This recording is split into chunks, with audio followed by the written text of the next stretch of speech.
Vamos ter um tempo de oração. Em seguida, vamos ler uma porção da palavra do nosso maravilhoso Deus.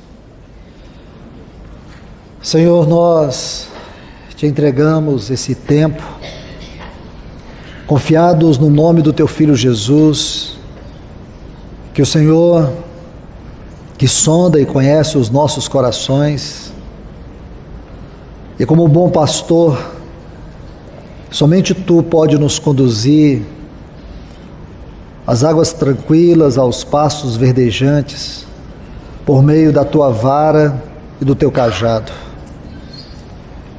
Então, Senhor, vem de maneira muito especial ao grande e supremo pastor, nos conduzir pela Tua palavra, que ela seja vara, que ela seja cajado. Nós temos a confiança que a Tua palavra, e somente a Tua palavra, poderá nos conduzir, Senhor. Fala a nós, que a Tua voz possa penetrar no mais profundo do nosso coração. Faz a Tua obra por meio do trabalho da Tua palavra nesta manhã. Ajuda-nos, Senhor, a tocar cada um desses textos com vida, com realidade, à medida também que eles venham penetrar dentro do nosso coração, da nossa mente, e realizar a Tua grande obra. Que os nossos ouvidos estejam atentos. Dá-nos uma mente centrada e concentrada na Tua palavra nesta hora, Senhor. Em nome de Jesus. Aquieta o nosso coração na Tua presença. Em nome de Jesus. Amém. Meus amados, nós estamos aqui nesta primeira sessão, estudando desde terça-feira, acerca da restauração e a centralidade da palavra. Baseado no segundo livro de Reis, capítulo 22, vendo sobre a vida de Josias, a vida do rei Josias. Nós sabemos que aquele foi um tempo de uma terrível apostasia, uma terrível indiferença, uma frieza espiritual muito grande. Como sempre fiz, tentando recordar, voltar à nossa mente, para nos situar em toda a realidade contextual que forma o capítulo 22 do livro de Reis. Então, se você inicia estudando desde o capítulo 16 de 2 Reis, e você vai subindo até o capítulo 22, você vai tendo uma visão do quadro, da situação espiritualmente dramática nos dias de Josias. Tamanha frieza, tamanha indiferença, tamanha apostasia. As duas figuras que nós temos ali que devemos concentrar o nosso coração com todo o temor, zelo e cuidado, é a situação da casa de Deus e da palavra de Deus. A casa de Deus estava cheia de profanação. Ao estudarmos os capítulos 22 e 23, nós vamos ter a visão clara do que estava acontecendo ali.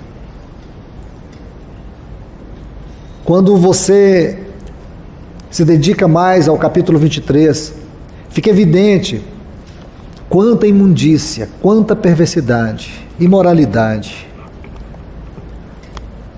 estava dentro da casa de Deus. E Josias, ele se levantou para promover essa reforma espiritual, tirar todo esse entulho de imoralidade e de perversidade religiosa. E a outra figura é a palavra de Deus. Quando você vê que aqueles homens piedosos tiveram contato com a palavra, eles se sentiram impactados, estremecidos. Safã achou o livro. Eles encontraram Ilquias e Safã. Eles puderam encontrar naquele livro a vida que eles não estavam tendo. Aquela palavra estava debaixo de escombros. A figura da palavra de Deus debaixo de escombros é algo muito triste que nós devemos refletir. O que tudo isso implica na nossa condição hoje. Essas duas figuras, toda profanação na casa de Deus e a palavra de Deus debaixo de escombros, define para nós o estado de profunda apostasia que aquele povo vivia. Então eu quero ler alguns textos para que nós venhamos meditar um pouco sobre isto, sobre a apostasia dos nossos dias. Por favor, abram suas Bíblias na segunda epístola que Paulo escreveu aos Tessalonicenses, no capítulo 2. Vamos tomar estes textos como ponto de partida para a exposição desta manhã. 2 Tessalonicenses, o capítulo 2. Vamos ler os versículos de 1 a 3.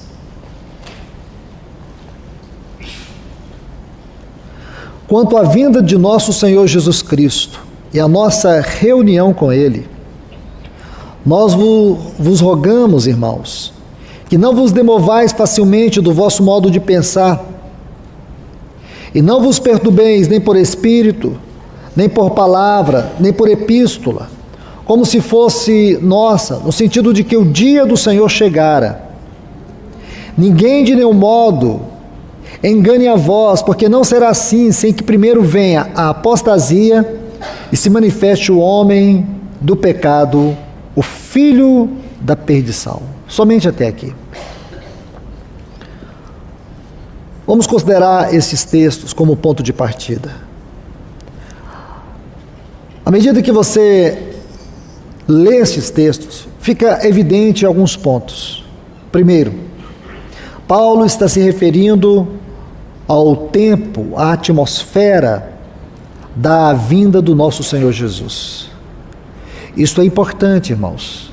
Concentremos o nosso coração aqui.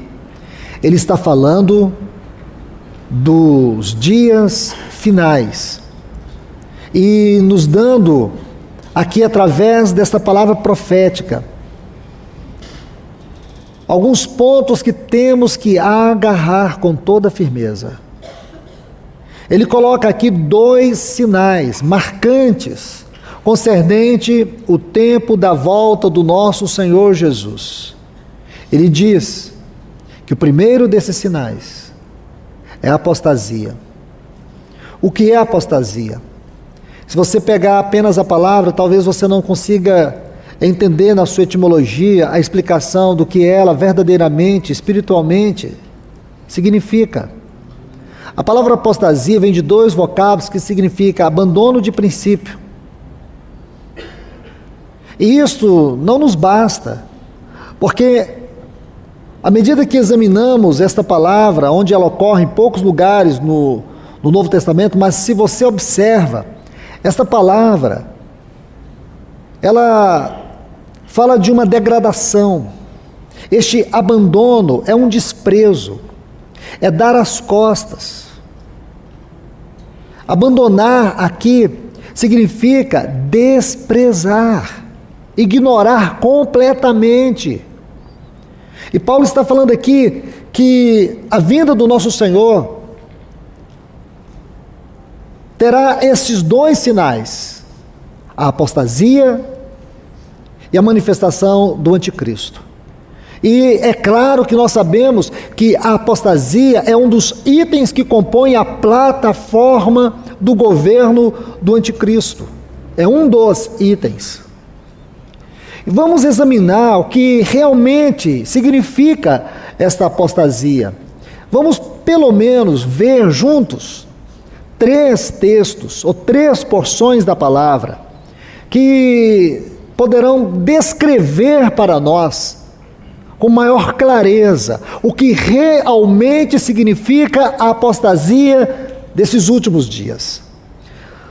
Por favor, abram comigo suas Bíblias no Evangelho de Mateus, capítulo 24. Vamos tomar aqui estes textos para que examinemos, a partir deles, este quadro, o que realmente significa essa apostasia. Veja os versículos 12 e 13.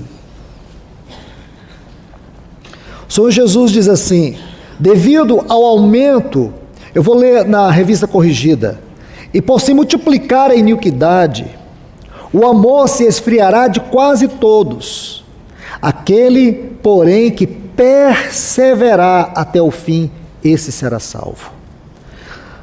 Vamos observar detalhes aqui. O primeiro que eu quero lhes mostrar é sobre a palavra amor. E por se multiplicar a iniquidade, o amor. Essa palavra é uma chave para nós entendermos este versículo. O termo aqui é ágape. Você sabe que a língua grega usa alguns termos para explicar a palavra amor. Nós temos a palavra eros, que fala do amor sensual, do amor carnal, do sentimento de paixão erotizada que as pessoas têm. Esse amor está ligado à carne humana, aos desejos da carne. Há uma outra palavra que é storge, que refere-se ao relacionamento de maneira mais íntima, familiar. Uma outra palavra é phileo, que é muito usada na palavra de Deus, no Novo Testamento, para descrever o relacionamento entre os irmãos. Esta palavra é muito significativa. Há um outro termo também que é paramutia, que fala de um desejo forte, de um sentimento forte. Agora, a palavra ágape é a palavra que define o amor na sua essência mais pura. É o amor verdadeiro. Por que o amor verdadeiro? Porque esse é o amor que descreve Deus. Deus é amor. É o amor que define Deus. É a palavra mais elevada para tratar do que é o amor no sentido eterno da palavra. Este termo é muito importante. Em Romanos capítulo 5, versículo 5, diz que o amor é derramado no nosso coração pelo Espírito que nos foi outorgado. Isto é, este amor é um dom de Deus compartilhado com os seus filhos.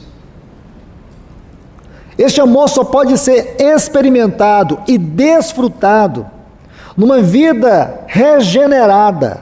Somente por meio do novo nascimento nós podemos experimentar este amor. Uma pessoa sem Cristo, sem o Espírito Santo habitando o seu coração, jamais poderá desfrutar este amor.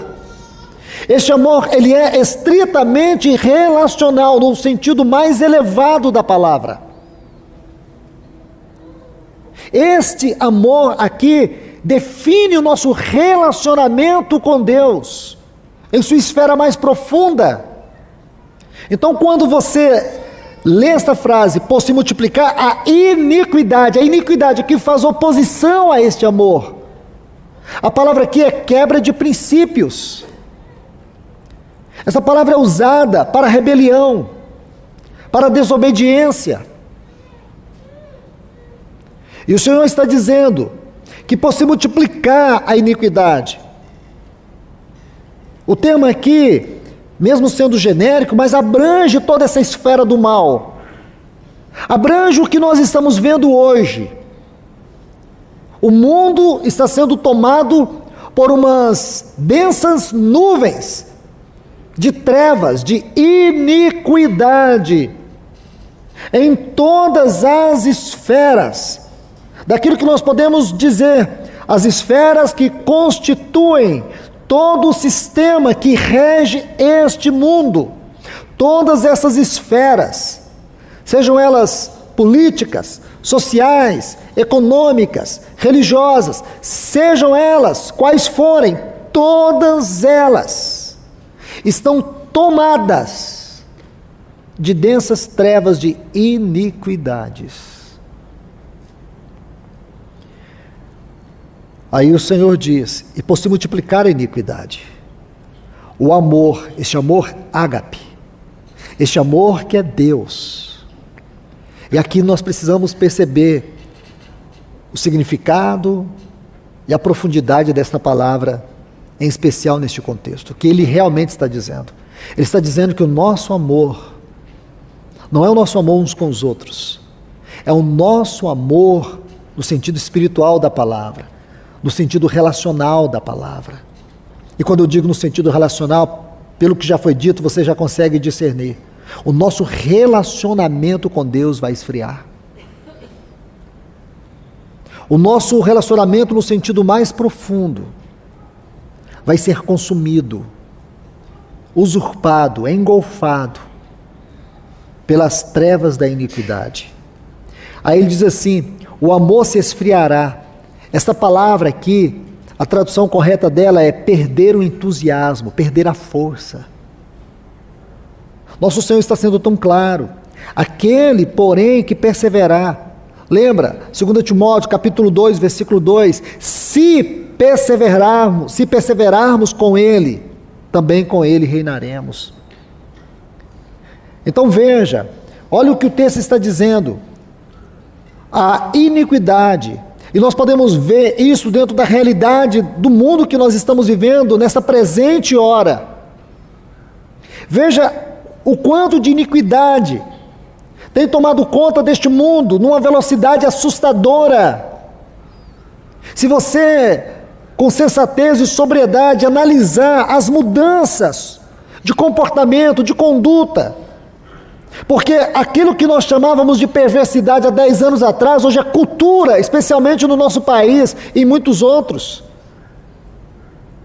O que a sociedade abominava há 10 anos atrás, hoje é lei. Hoje é conduta normal. As pessoas discutem certos assuntos que a sociedade há 10 anos abominava, hoje, com tanta convicção. E se você pensar contra, é você que está cometendo crime, é você que está sendo intransigente. Irmãos, nós temos que compreender uma coisa: este mundo está cuspindo a igreja. Não adianta você tentar se adequar à forma, aos padrões. O evangelho não muda, o evangelho não vai se adequar a uma sociedade caída, emergida em um caudal de pecado. A palavra de Deus, ela não vai se ajustar ao comportamento de uma sociedade degradada. E nós precisamos ter consciência disso. A igreja não pode aceitar o molde do mundo, porque é justamente o que o nosso Senhor está advertindo aqui. À medida que a iniquidade se intensifica, a tendência e a obra de Satanás por detrás disso é destruir o nosso amor espiritual, o nosso amor relacional, o nosso amor que é uma dádiva divina. Ninguém nasce tendo este amor. Este amor é derramado no nosso coração pelo Espírito que nos foi outorgado. Então, amados, prestemos atenção aqui, porque é aí que Satanás trabalha. Um exemplo, eu não quero me demorar muito nesses pontos, mas quero deixá-los para a reflexão de todos.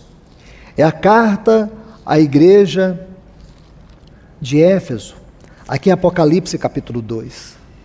Veja os detalhes e a sutileza das coisas. A palavra Éfeso significa desejável. Irmãos, nada existe na palavra de Deus de maneira aleatória. Este livro foi divinamente soprado, inspirado por Deus. É o livro que é inspirado. Os homens foram usados, porém é o livro que é inspirado. Escute, este livro, você pode encontrar muitas críticas sobre ele. Você pode encontrar muitas pessoas combatendo contra esse livro. Você pode ver muitas histórias que as pessoas contam acerca deste livro. Porém, guarde o seu coração nisso que eu vou te falar. É um livro que toda a sua composição durou um período de 1.500 anos. 3 continentes, 40 autores, das mais variadas profissões, escrevendo durante um período de 1.500 anos. E se você agora junta esses 66 livros, você não pode negar que existe algo divino na sua inspiração, na sua composição. Nada é colocado aqui aleatoriamente. Por mais que o homem tenha se esforçado para destruir o vigor da sua inspiração, da sua autoria, este livro Deus preservou, e o Espírito Santo, e somente Ele, consegue nos ajudar na revelação, na interpretação e na aplicação. Por isso, cada leitura precisa ser feita com muito zelo e cuidado. Carta à igreja de Éfeso, Apocalipse capítulo 2. A palavra Éfeso significa desejável. Então observe que o Senhor diz assim, a partir do versículo 2: eu conheço as tuas obras, o teu árduo trabalho e paciência, que não pode suportar os maus, e os provastes aos que se dizem apóstolos e não são, e os declarastes mentirosos. Sofresses, tivesse paciência, trabalhasses arduamente por amor ao meu nome, e não esmorecestes. Aí vem aquela conjunção que está aqui para estabelecer o contraste. Mas tenho, porém, contra ti que deixaste o teu primeiro amor. A palavra primeiro aqui vem de uma tradução que significa o melhor. O melhor do nosso amor é este amor, é este ágape. O melhor do nosso amor é o nosso relacionamento com Deus. O melhor do nosso amor é Deus ser dado como dom a nós pelo Espírito que nos foi outorgado. Este amor ágape não é um sentimento, este amor ágape é uma pessoa. Todas as outras formas de descrições de amor são sentimentos, ágape não. Ágape é o amor personificado. Ágape é o amor que faz de Deus Deus. Deus é amor. Este amor é um dom. Aí o Senhor está dizendo para esta igreja, irmãos, se nós avaliarmos esta igreja, nos versículos 2 e 3, à luz da nossa experiência, talvez nós vamos nos sentir constrangidos. Quantas qualidades a igreja de Éfeso tem aqui nesses textos? Quantas qualidades nós podemos ver na igreja de Éfeso? Talvez muitas destas, em nossa experiência de assembleias locais, talvez nós não tenhamos. Então isso deve nos chocar mais ainda. Aí o Senhor diz, mas tanta obra, tanto serviço, tanta dedicação, trabalhastes arduamente por causa do meu nome e não esmorecestes, perseveraste pacientemente, suportastes os maus, colocaste os falsos apóstolos à prova e os declarastes mentirosos. Quanto zelo esta igreja tinha! E aqui nós descobrimos com esta declaração do Senhor, mas,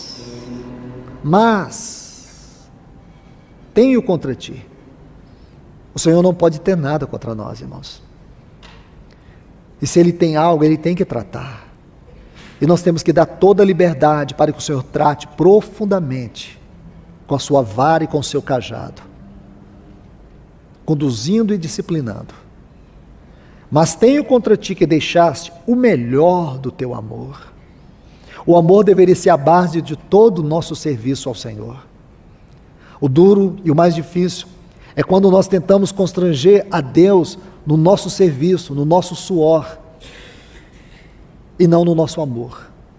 O amor deve ser fundamento de todo o serviço. É isso que o nosso Senhor Jesus está dizendo em Mateus capítulo 24. É que a iniquidade, existe iniquidade em todas as esferas da nossa vida. Existe iniquidade no trabalho, existe iniquidade no casamento, existe iniquidade nas nossas casas, Existe iniquidade em todos os ambientes e lugares deste mundo. Eu posso dizer para vocês, irmãos, o nosso mundo hoje, este mundo hoje, ele está coberto de densas trevas de iniquidade. Por isso que o nosso Senhor, em João 17, quando ele ora ao Pai, ele não ora ao Pai que nos tire do mundo, mas que nos guarde do mal. E essa palavra mal, ela define para nós o sentido, a natureza maligna das coisas que nos cercam.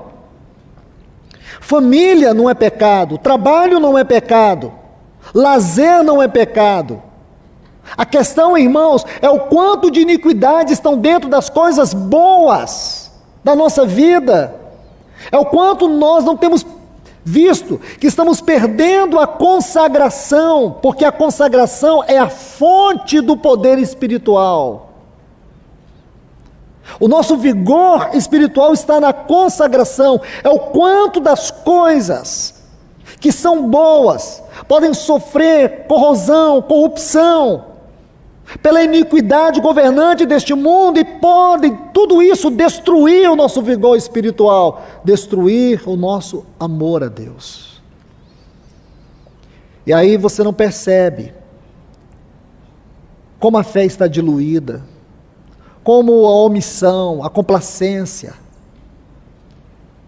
com relação ao pecado, como nós nos tornamos frios e indiferentes na oração, na palavra. A oração se torna mais um instrumento de consumo, um meio de conquista do que relacionamento com Deus. Nós oramos porque buscamos coisas de Deus, não oramos porque buscamos a face de Deus. Nós oramos porque queremos os nossos problemas resolvidos. A nossa fé, ela só é usada para obter as coisas de Deus. Deus deveria ser o único objeto da nossa fé. Relacionamento com Deus deveria ser o único objeto da nossa oração. Não estou dizendo que seja errado você orar pelas coisas da vida. A questão é quando a nossa oração se restringe só a isso. A questão é que o amor esfriou, nosso relacionamento esfriou. E tudo isso interfere na nossa vida espiritual, na nossa vida conjugal. Aquilo que é fundamental passa a ser trivial, enquanto que aquilo que é trivial passa a ocupar um lugar central na nossa vida. Não percebemos o quanto do tempo está sendo roubado. Não percebemos as fissuras nos nossos relacionamentos como casais, como pais, os nossos relacionamentos espirituais no corpo de Cristo. E o inimigo trabalha de uma maneira tão impressionante como um artesão. Ele vai tecendo perfeitamente todas as coisas para roubar o seu vigor, para roubar o seu tempo. E esta apostasia, que é como uma erosão lenta e silenciosa, vai consumindo toda a sua vida e você não percebe o quanto de morte existe no coração. Meus irmãos, reflitam sobre isso. Que o Senhor ajude vocês, todos nós, a refletir sobre isso. Vamos avançar um pouco mais, não dá para continuarmos sobre este assunto, mas eu creio que o Espírito Santo pode avançar no teu coração. Pode te ajudar a ver isso com maior clareza. O quanto do amor tem esfriado. Este primeiro ponto, posso colocar aqui como um dos pontos importantes para definirmos, entendermos a apostasia dos nossos dias. Segundo, a degradação moral e espiritual. Vamos abrir as nossas Bíblias aqui em 2 Timóteo, o capítulo 3.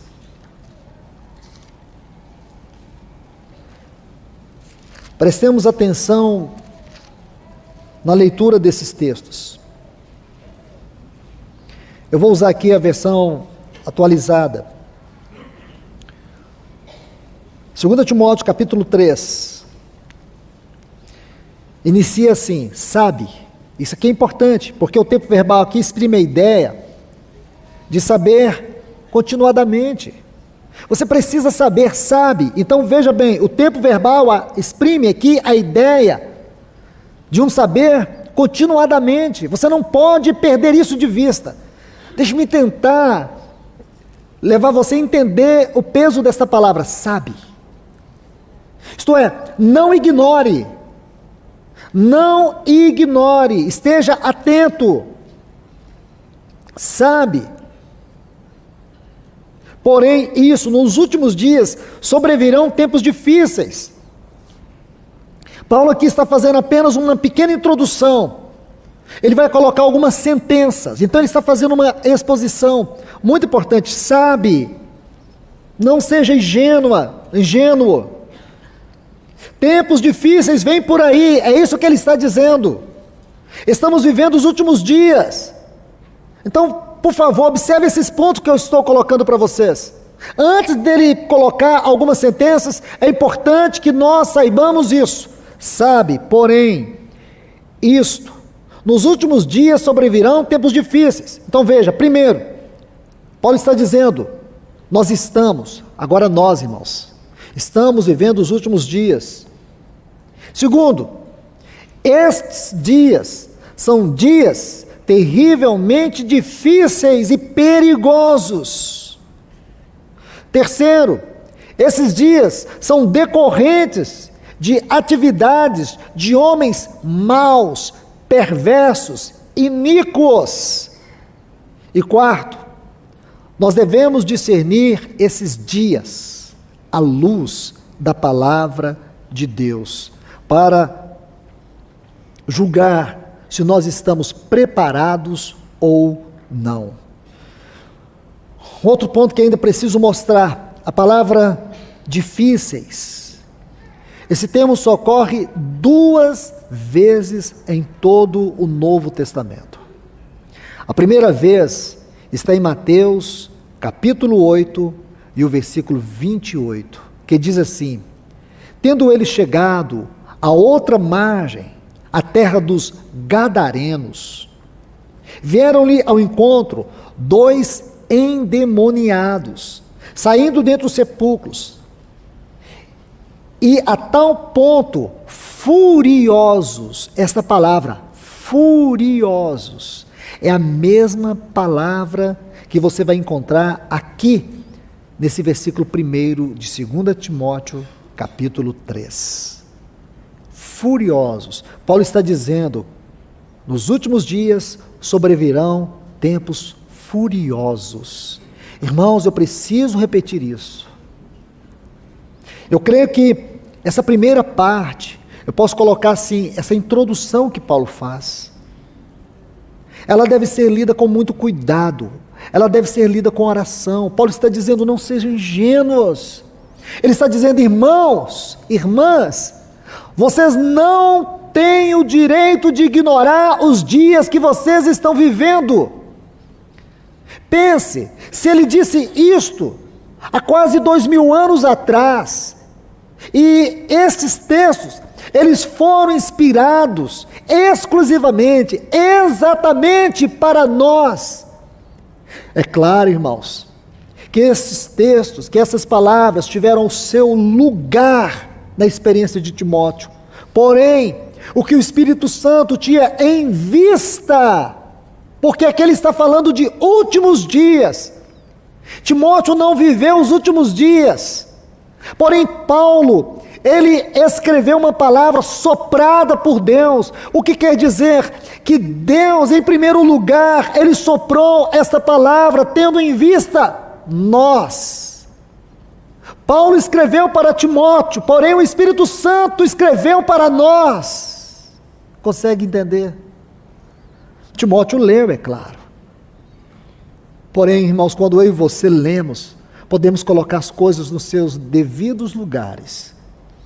E agora ele está dizendo, irmãos, não sejam ingênuos, não sejam ignorantes, não desprezem esta hora que vocês estão vivendo, porque dias furiosos estão por vir.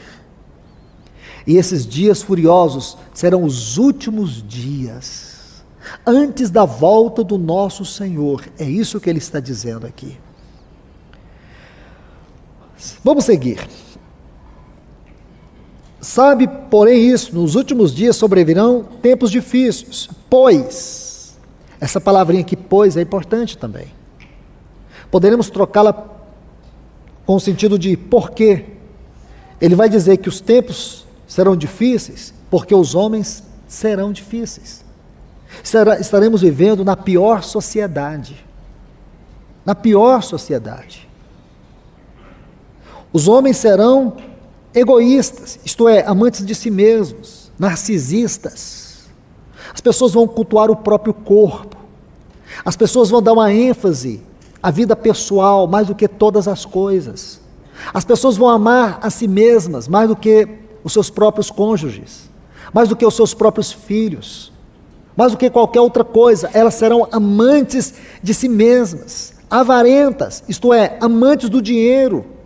Eles vão buscar os bens materiais e as coisas mais extravagantes que o dinheiro pode comprar para satisfazer pessoalmente a si mesma. As pessoas estarão centradas nelas mesmas. Tanto serão amantes dos seus próprios corpos, como também elas vão procurar satisfazer os seus corpos, seus desejos, com as coisas mais extravagantes. É como se as pessoas vivessem em função do ter. Do ter. É isso que ele está dizendo. Jactanciosos, isto é, pessoas que gostam de impressionar as outras com a ostentação. Vão querer ter e viver sempre além da medida, de uma forma exibicionista. Arrogantes. Aqui fala de pessoas que têm um ar de superioridade, que sempre se julgam acima das pessoas. Blasfemadores. Pessoas que usam palavras insultuosas. Pessoas que não têm temor e nem respeito para com os outros. Têm o prazer de insultar, de provocar. Desobediente aos pais. Irmãos, eu creio que nós não conhecemos uma geração mais desobediente aos pais, como a que nós estamos vivendo. Hoje são os filhos que determinam o ambiente na casa. Hoje são as preferências dos filhos que dizem o que os pais devem fazer. Os pais se matam a vida toda, ensinando os seus filhos a amá-los, e não a respeitá-los, de forma que os filhos crescem, e os pais não conseguem conquistar o amor, e nem ter o respeito dos seus filhos. E a tirania e o domínio da casa passa a ser dos filhos sobre os pais e não dos pais sobre os filhos. Paulo está dizendo isso. Os últimos dias terá essa grande característica. É o filho que diz a marca da roupa. É o filho que diz a hora que ele tem que ter o celular. É o filho que determina. Eu estou falando de filho, não é de 20 anos não. É de 5 anos, é de 8 anos, é de 10 anos. Não respeitam os pais. Irmãos, eu não estou vivendo em outro planeta. Essa é a nossa geração. Essa é a descrição dos últimos dias. Ingratos, isto é, pessoas destituídas de senso de valor. Irreverente. A palavra aqui descreve pessoas que vivem na secularidade sem ter um relacionamento com Deus. Irreverentes. Pessoas que não têm senso de reverência, de temor a Deus. Desafeiçoados. Pessoas que perdem a afeição, especialmente pelas pessoas mais próximas, pelas esposas, pelos filhos. Quantos maridos estão abandonando suas esposas, seus filhos, para viver relacionamento extraconjugal? Abandonam o seu lar. E quando você olha a troca que essas pessoas fazem, é um coração frio. Não importa se os filhos vão ficar com uma ferida aberta para o resto da vida. Eles perdem a afeição. E não são apenas maridos, esposas também, que têm abandonado os seus lares. Estão deixando os seus cônjuges, seus filhos. Não importa as consequências. Eles querem viver o momento, perder a afeição, perder o afeto, perder o carinho. E aqui descreve relacionamentos próximos, desafeiçoados, implacáveis. Aqui fala de uma pessoa irreconciliável, uma pessoa magoada a ponto de nunca perdoar. Pessoas que têm um coração petrificado, que não perdoa, que não dá o passo para o perdão. Essas pessoas são doentes, são amargas, porque o perdão, a falta de perdão adoece. A falta de perdão torna a pessoa insensível, iracunda. O perdão cura, o perdão transforma, o perdão é o melhor remédio para um coração petrificado, para uma alma amargurada. Caluniadores, a palavra aqui, o termo é diaboloi, porque o diabo é o grande acusador, e o caluniador aqui fala de pessoas que divulgam informações das pessoas sem o menor respeito, fala nas costas, porque não tem coragem de falar na frente. Esse tipo de pessoa, aqui é uma descrição do fofoqueiro. Fofoqueiro. Um irmão definiu o fofoqueiro como alguém que tem um estômago de urubu, uma língua de serpente. Triste essa definição, mas a Bíblia é clara com relação a isso. Provérbios 6:9 diz que Deus abomina o irmão que fala mal do irmão. Então aqui nós vemos a palavra diaboloi, é uma pessoa que tem uma conduta diabólica em denegrir os outros, sem domínio de si, uma pessoa descontrolada. E aqui fala do descontrole, especialmente a luxúria do corpo. Cruéis, pessoas que não têm compaixão e nem sensibilidade para com os outros. Inimigos do bem, pessoas que perderam o bom senso da ética e da moral. Traidores, pessoas desleais e fingidas. Atrevidos, pessoas que têm um modo de agir impulsivo e irresponsável, enfatuado. Aqui a palavra fala de uma pessoa que suas atitudes beiram a insanidade, que atropela o mundo inteiro à procura dos seus próprios interesses. Aí diz, mais amigo dos prazeres que amigo de Deus, tendo forma de piedade. Irmãos, agora por favor, pega essa frase, tendo forma de piedade. Porque nós sabemos que, de certa forma, Paulo está descrevendo o mundo como um todo, a nossa sociedade. Jesus disse, por se multiplicar a iniquidade.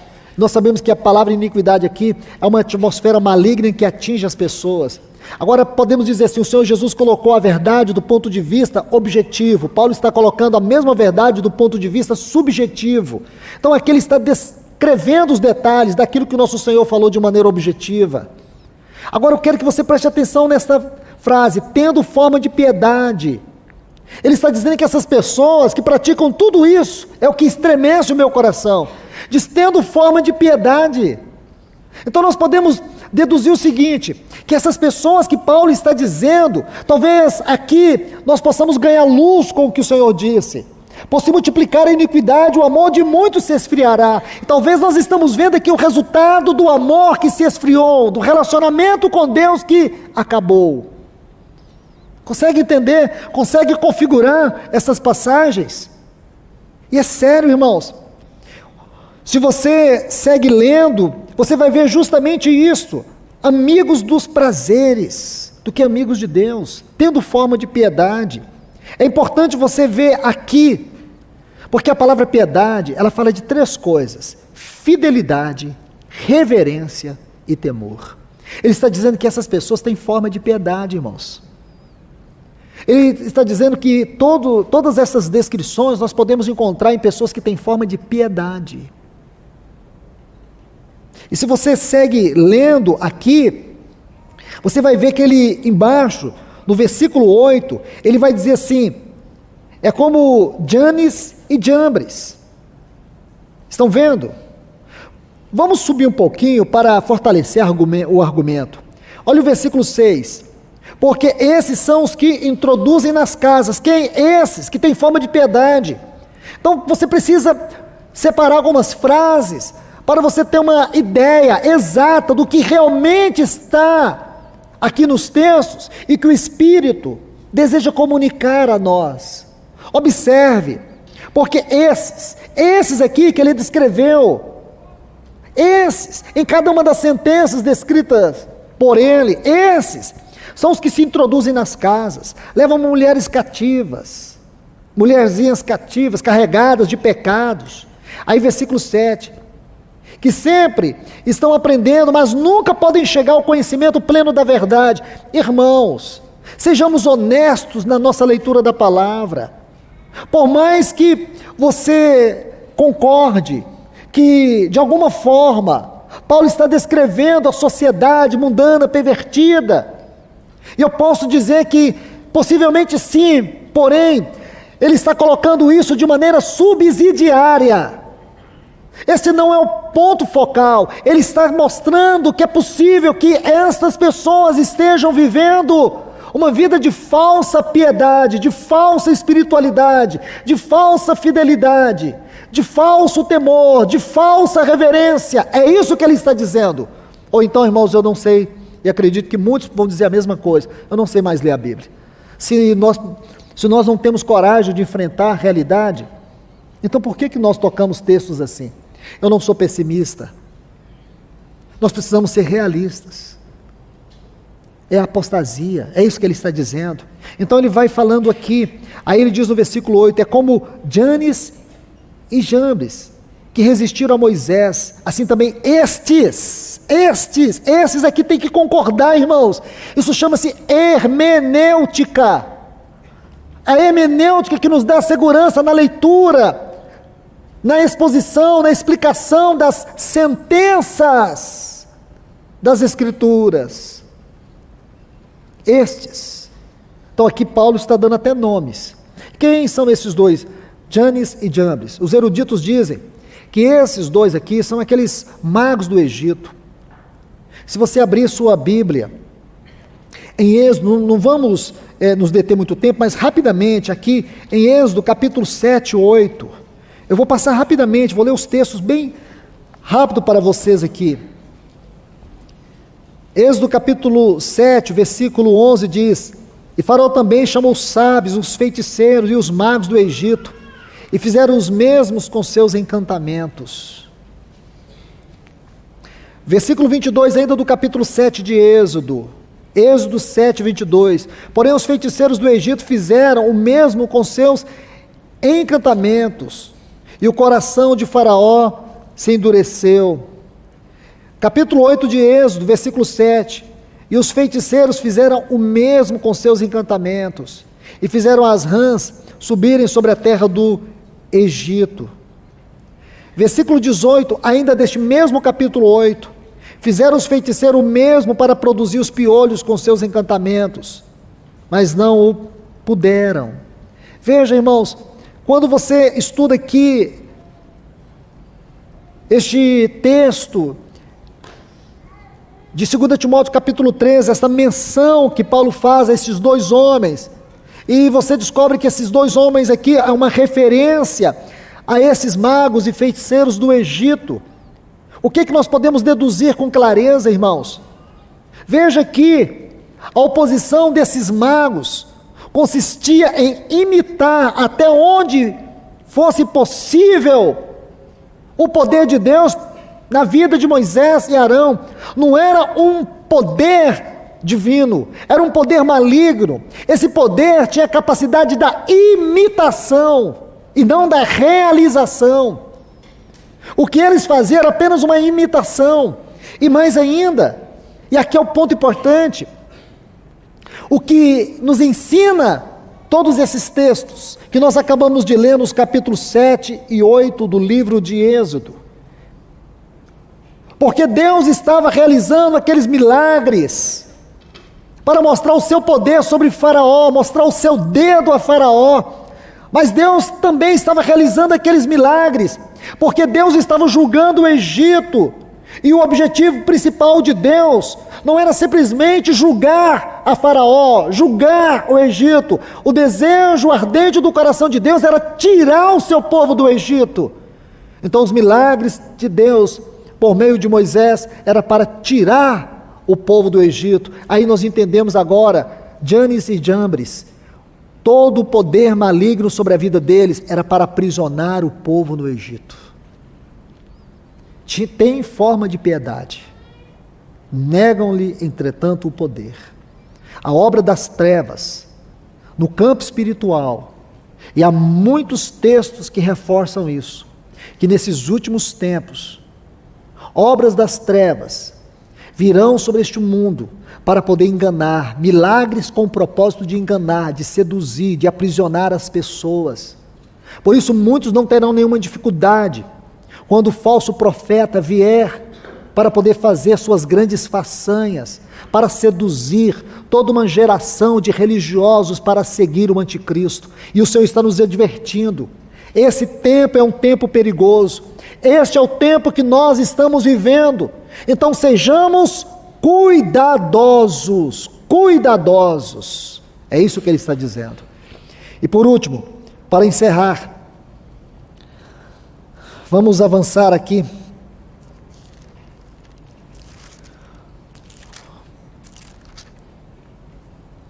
1 Timóteo, capítulo 4.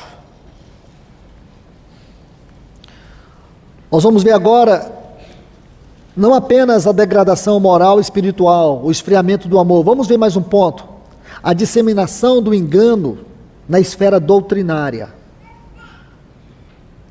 São pontos delicados, irmãos. Eu creio que nenhuma pessoa que tem o encargo da palavra fica à vontade para expor esses assuntos, mas são necessários, irmãos. Estes pontos são fundamentais, especialmente nesta hora que nós estamos vivendo. Então, a disseminação do engano doutrinário. Veja aqui 1 Timóteo, capítulo 4, versículo 1 e 2. Mas o Espírito diz claramente que nos últimos tempos, está vendo aí a ênfase? Últimos dias, alguns, olha a palavra, irmãos, apostatarão, retrocederão, apostatarão da fé. Como isso vai acontecer? Escutando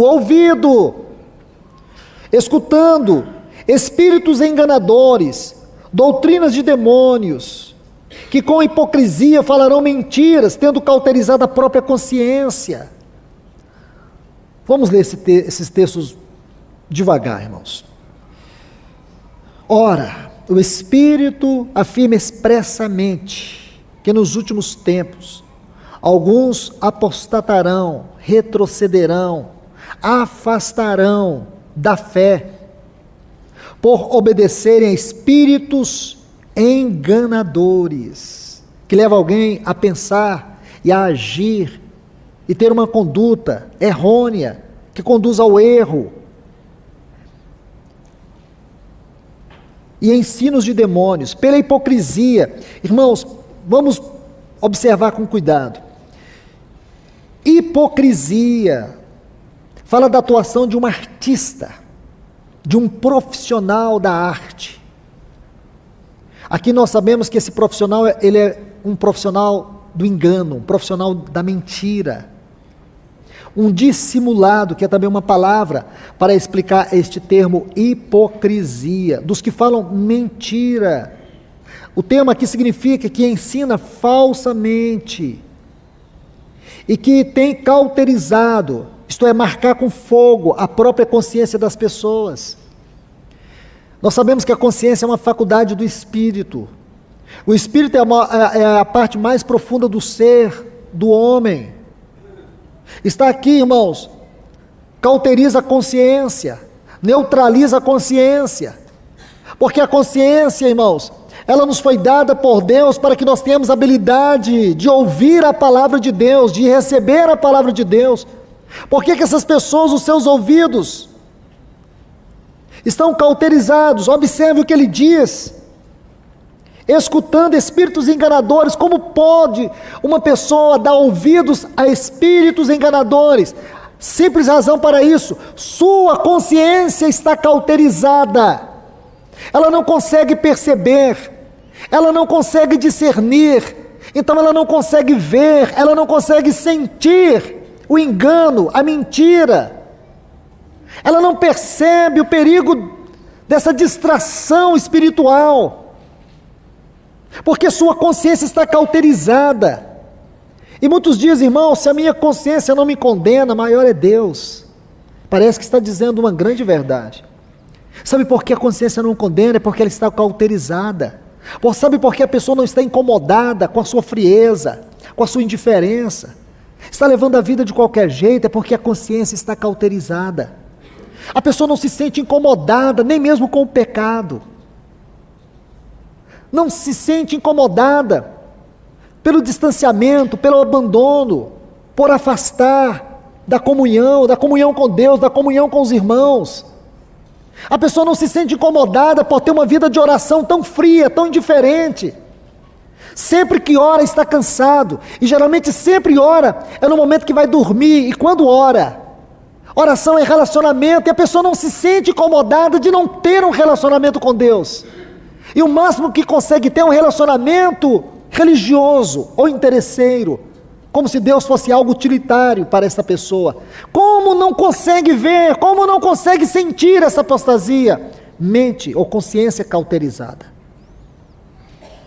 Consciência cauterizada. Não consegue centrar, não consegue concentrar, não consegue ouvir. Coração petrificado, mente cauterizada, vida vazia, perdeu o testemunho, perdeu o brilho da luz. Esta é a descrição da esfera religiosa que nós estamos vivendo, da esfera espiritual que nós estamos vivendo. E nós precisamos entender, irmãos, que são advertências seríssimas. Quando ele diz aqui, o Espírito expressamente, essa palavra é muito importante. Primeiro, que significa que o Espírito fala por meio de palavras expressas. E segundo, essa palavra também, ela tem um sentido subsidiário, que sabe o que significa? Urgência.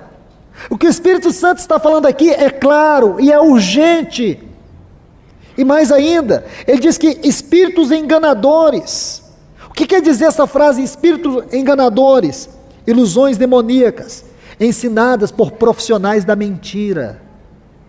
Esses impostores mentem tão bem que eles perderam noção da verdade.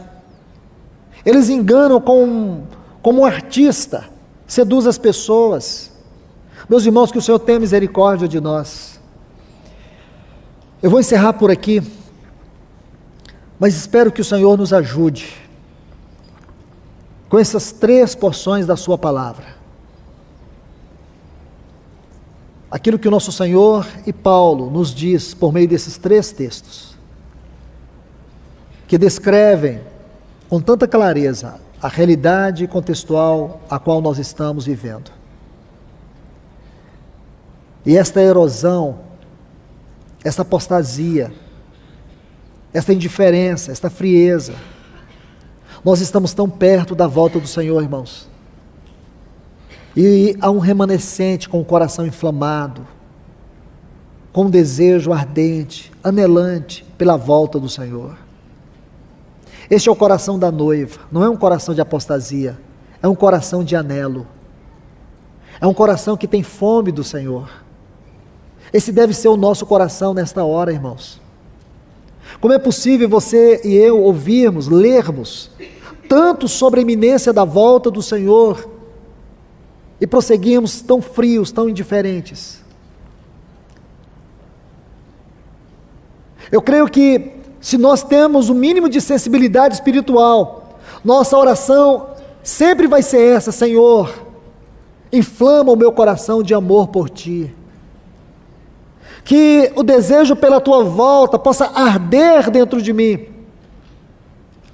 Que haja em meu coração um sentimento de urgência em tudo o que fizermos. Na vida que temos e levamos, deve haver um senso de urgência. Nós não podemos perder um só segundo, irmãos. Seja onde for e como for, vamos pedir ao Senhor discernimento, orientação, direção, para que nós possamos inflamar as pessoas concernente ao Evangelho, à volta do Senhor, abandonar o pecado, para que nós não sejamos como esses hipócritas, esses que usam máscaras, que nós possamos remir o tempo, porque os dias são maus. E nós sabemos que a noite vai alta, e esse dia está chegando. Irmãos, e Paulo diz assim, 1 Tessalonicenses 5,4. Irmãos, vocês não estão em trevas.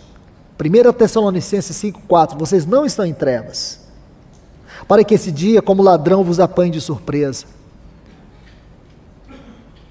O que eu consigo enxergar nesse texto, irmão, é que para aqueles que estão com o coração anelante pela volta do Senhor, talvez, eu tenho certeza, o dia e a hora nós não sabemos. O dia, se é segunda, terça ou quarta, quinta, nós não sabemos. O dia e a hora nós não sabemos. E veja que o Senhor Jesus em Mateus 24, ele diz assim, o dia e a hora ninguém sabe, só o Pai. Aí diz, mas como foram os dias, então dia e dias, como foram os dias de Noé. É só você ler os capítulos 4 e 5 de Gênesis, você vai entender os dias de Noé. Aí você vai saber como serão os dias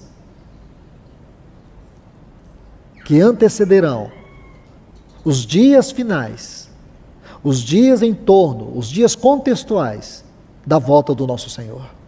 Que Deus nos abençoe, que Ele continue falando a nós. Senhor, nós te agradecemos, no nome do Teu eterno Filho Jesus. Pedimos o Teu socorro e a Tua ajuda nesta hora. Continue falando conosco, Senhor. Continue com a Tua palavra aqui, com o céu aberto, dando intrepidez a cada um dos Teus vasos, para que nós possamos nos render à Tua voz, e possamos colocar nossa vida diante do Senhor, com toda transparência, movidos pela luz da Tua palavra. Nós te pedimos, Senhor, que Tu alcances o Teu propósito, que o Senhor estabeleceu para esses dias aqui, no meio do Teu povo. Vem nos ajudar, vem nos guardar nesta hora, em nome de Jesus, nós te pedimos, amém.